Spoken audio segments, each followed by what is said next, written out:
28 gram தங்கம் வெல்லும் பொன்னான வாய்ப்பு. ஸ்கேன் பண்ணி ஜிடிஎன் டாஸ்க் முடியுங்க. அதிர்ஷ்டசாலியாக 28 கிராம் தங்கத்தை வெல்லுங்கள். சிபிஎம் உதயநிதி பேச்சுக்கு கடுமையான கண்டனத்தை தெரிவிக்கிறது.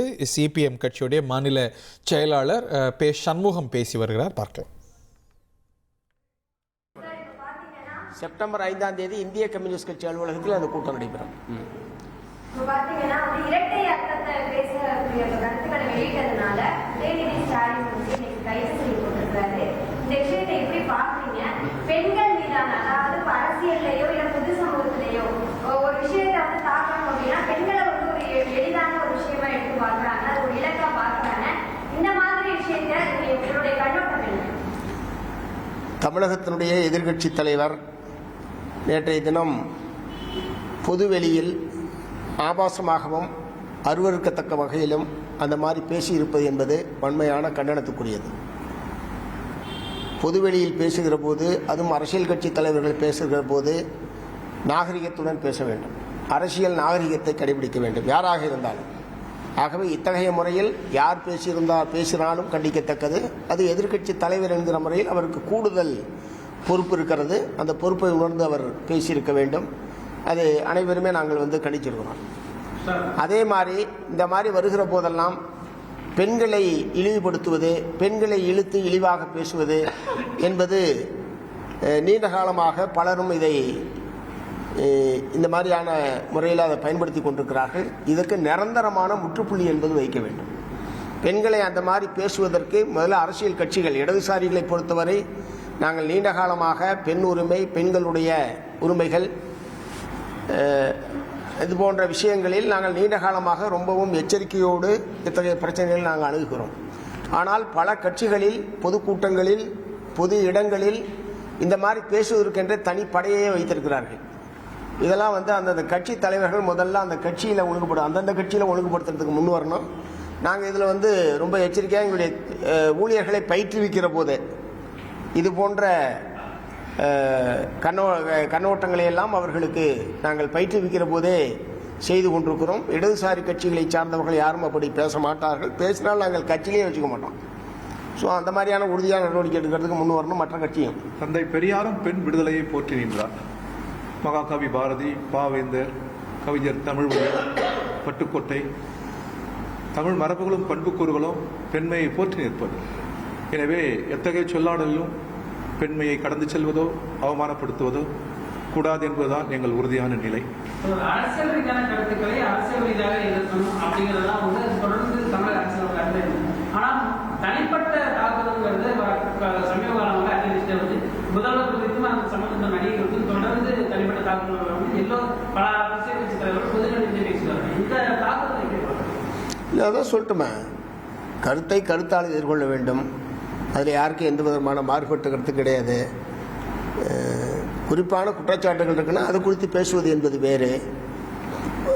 ஒரு தவறான செய்திகளை சொல்வது, பொய்யான செய்திகளை சொல்வது அல்லது அவதூறாக பேசுவது போன்றவையெல்லாம் தவிர்க்கப்பட வேண்டிய விஷயங்கள்.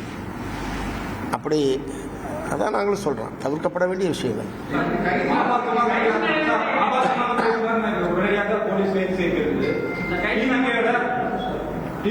ராணிப்பேட்டையில முண்டேஸ்வரர் அவங்களோட ஒரு பெண்ணை ஆபாச வீடியோ எடுத்து மிரட்டிட்டு இருக்காரு. அவங்க சேனலா இன்டர்வியூ கொடுத்துருக்காங்க. டிஜிபி ஆபீஸ்லயும் புகார் கொடுத்துருக்காங்க. அவங்க மேல எந்த நடவடிக்கையும் இல்லை.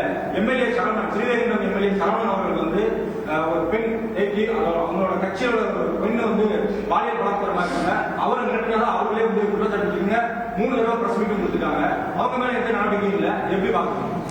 இல்லை, எந்த கட்சியை சார்ந்தவர்களாக இருந்தாலும் பெண்களை பாலியல் ரீதியாக பேசுவது, பாலியல் வன்புணர்வு குற்றங்களுக்கு, புகார்களுக்கு உள்ளாவது யாராக இருந்தாலும் அவர்கள் மீது சட்டப்படி நடவடிக்கை எடுக்க வேண்டும் என்பதில் யார் மாறுபட முடியாது.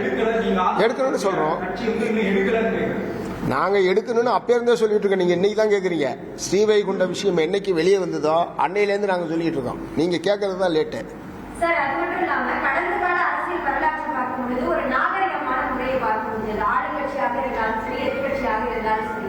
ஆனா இப்ப பொது வழிகள்ல, பொது மேடைகள்லயே ஆளுங்கட்சி உறுப்பினர்களாக இருந்தாலும் எதிர்கட்சி உறுப்பினர்களாக இருந்தாலும் தரம் தாழ்ந்த கருத்துக்கள், அதே போல சொல்லத்தக்க முடியாத வார்த்தைகளை பயன்படுத்தி பேசக்கூடிய ஒரு நிகழ்வுகளை பார்த்து இளைய தலைமுறையில் இப்ப நிறைய பேர் அரசியல் நோக்கி வராங்க.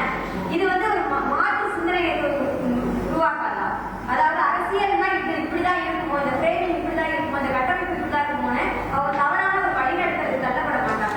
ஆரம்பத்தில் சொன்னேன், ஒவ்வொரு கட்சியும் அவரவர்களுடைய கட்சியில் இருக்கக்கூடிய இத்தகைய போக்குகளை ஒழுங்குபடுத்துவதற்கும் முறைப்படுத்துவதற்கும் அவரவர்கள் முன் வர வேண்டும். பொதுவெளியில் அறிவுரை சொல்கிறது என்பது வேறு. நம்ம கட்சியிலேருந்து இப்படி யாரும் பேசக்கூடாதுன்னா எங்கள் கட்சியில் நாங்கள் இடதுசாரி கட்சியில் சொல்கிற மாதிரி அந்தந்த கட்சியிலையும் சொல்ல வரணும். சமூக வலைதளத்திலேயோ அது பொதுவெளியிலையோ எப்படி அது வெளிப்படுத்தப்பட்டாலும் கண்டிக்கத்தக்கது. அது கட்டாயம் அதை சரி பண்ணணுன்றது தான். இந்த கைது நடவடிக்கை தொடர்ச்சியாக தமிழக அரசுடைய நிலைப்பாடுகள் அம்மையார் ஜெயலலிதா ஒரு நிலைப்பாடு எடுத்த கைது எல்லாமே அயனான கட்டணம் எல்லாமே அவங்க ரொம்ப ஸ்ட்ராங்காக பண்ணுறாங்க. இப்போ டிவிகே கவர்மெண்ட் அப்படின்ற ஒரு கருத்து இருக்கு. இது எப்படி பார்த்தீங்க? இந்த குற்றச்சாட்டுக்கு உடனடியாக கைது செய்ய வேண்டிய அவசியம் என்ன இருந்தது அப்படின்றது தான் இல்லை இது வன்மையான கண்டிக்கத்தக்கதுன்னு எல்லாமே சொல்லிட்டோம். அநேகமாக நாடே கண்டிச்சுக்கிட்டு இருக்கு. அந்த பிரச்சனையில் ஒரு முறையான புகார் என்பது வந்திருக்கு. புகாரின் மீது அவர்கள் சட்டப்படி நடவடிக்கை எடுத்திருக்காங்க.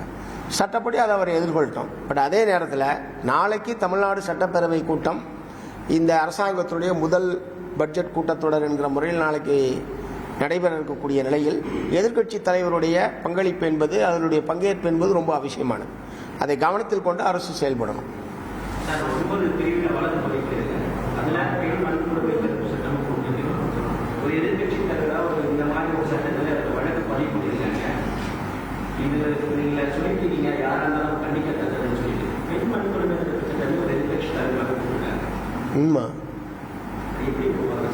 இல்லை புகார்கள் என்னன்னு பார்க்கணும். புகாரின் மீது எஃப்ஐஆர் போடப்பட்டிருக்கு. எஃப்ஐஆர் என்பது ஒரு ஆரம்ப கட்ட நடவடிக்கை சார். அதன் மீது அவர் சட்டப்படி எதிர்கொள்வதற்கு எவ்வளோ வாய்ப்புகள் இருக்கு. அதனால அது சட்டப்படி அவர் எதிர்கொள்வார். முதல் அறிக்கை நடக்கிற எதிர்கட்சி தலைவரை கைது பண்ணி எதிர்கட்சியுடைய செயல்பாடுகளை முடக்கும் வகையில் இந்த கைது இல்லை நான் தான் சொன்னேன், எதிர்கட்சிகள்லாம் முடைக்கிற முடியாது. அவங்கன்னா ஒருத்தராக இருக்காரு, எங்கள்கிட்ட 2 பேர்னா அது பிரச்சனை. அவரை ஒருத்தர் கைது பண்ண நான் தான் சொன்னேன், எதிர்கட்சி தலைவர் என்கிற முறையில் சட்டப்பேரவையில் அவருடைய பிரசன்ஸ் என்பது ரொம்ப முக்கியமானது. நாளைக்கு பட்ஜெட் கூட்டத்தொடர் துவங்குகிற நிலையில் அதை கவனத்தில் கொண்டு அரசு செயல்பட வேண்டும். எதிர்கட்சி இதை இப்ப 2 கோணமா நான் பார்க்கலாம்னு நினைக்கிறேன். என்னன்னா பெண்களை பற்றி பேசும் பொழுது அதற்கான நடவடிக்கையான ஒரு கைது அது வரவேற்கலாம். இருந்தாலும் ஜனநாயக ரீதியா போராடக்கூடியவர்களை தாவேக அரசு போராட அனுமதிப்பது கிடையாது.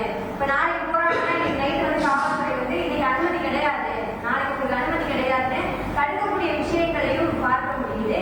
இது எப்படி நினைக்கிறீங்க? ஜனநாயக உரிமை போராட்டம் பண்றது அதை எப்படி தடுக்கணும்? போராட்டங்களுக்கான உரிமைகளை காவல்துறை வழங்கியதல்ல, அது போராடி பெறப்பட்ட சட்ட உரிமை. காவல்துறை சர்வெண்ட் டு த பீப்புள். அவர் சட்ட ஒழுங்கை காக்கிற வேலையா காவல்துறை? எல்லாவற்றுக்கும் மேல் மக்கள். சட்ட அனுமதிக்கிறது போராடுவதற்காக. போராட்டங்களில் தான், அதில் உழைக்க மக்களின் போராட்டங்களில் தான் ஜனநாயகம் வளர்கிறது. ஒடுக்க நினைக்கிற அடக்க நினைக்கிற எந்த அரசும் வெற்றி பெற்றதாக வரலாறு இல்லை. அதிலிருந்து புதிய அரசும் பாடங்களை பெற்றுக்கொள்ள வேண்டும்.